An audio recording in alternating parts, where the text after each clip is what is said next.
पत्नी अरड़ी अट्टा के ऊपर केस सुखा रही थी।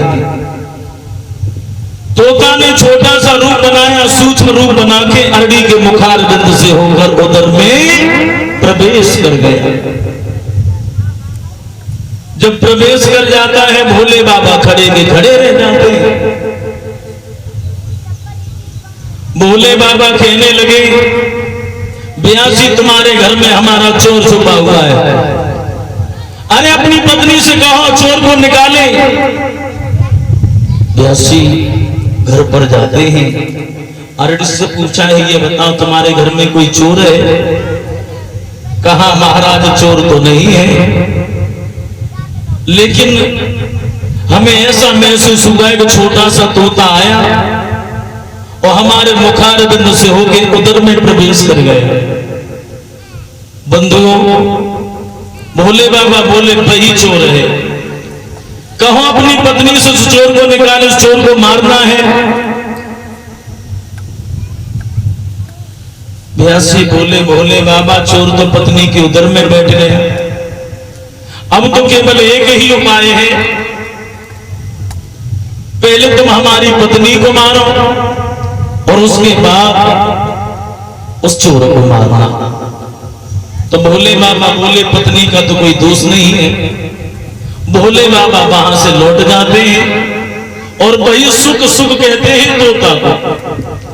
तोता सुखदेव बन गया मां के गर्भ में जाकर, और सुखदेव मां के गर्भ में 2-4 वर्ष नहीं 12 वर्ष तक रहे। 12 वर्ष के बाद में ब्यासी कहने लगे हैं बस तुम जन्म क्यों नहीं लेते, जन्म क्यों नहीं लेते आप?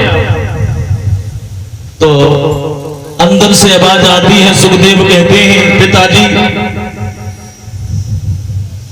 ये संसार जब तक निर्मोही नहीं हो जाता है तब तक हम जन्म नहीं लेंगे, तब तक हम जन्म नहीं ले सकते। भगवान को 2 घड़ी के लिए संसार निर्मोही करना पड़ा, सुखदेव का जन्म हुआ। भयो जन्म सुखदेव को बिनराल पेटे अंग, भाग गए बने और को तब लगे प्यास दी संग। जब सुखदेव वहां से भागे, ब्यासी पीछा कर रहे हैं, बेटा ठहर जाओ मैं तुम्हारा पिता, मैं तुम्हारा पिता। तो सुखदेव कहते हैं मेरा कोई पिता नहीं है, न मालूम कितनी बार मैं तुम्हारा पिता बना, न मालूम कितनी बार तुम हमारे पिता बनो, हमें जाने दो, हमें जाने दीजिए। सुखदेव वहां से चले जाते, एक गुफा के अंदर प्रवेश करते हैं और सुखदेव भगवान के भजन में लीन हो जाते हैं। सुखदेव की समाधि लग जाती है। सुखदेव ने इतना भजन किया, भगवान का इतना भजन किया, इंद्र का सिंहासन हिलने लगा।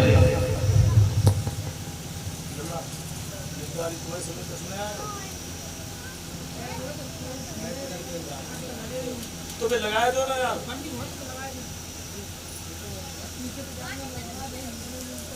तो ये बंद करवाए दो, कहना तो समझ रहा हूँ, पहले हाथों को सेटिंग कर दो जो हाथी जैसे।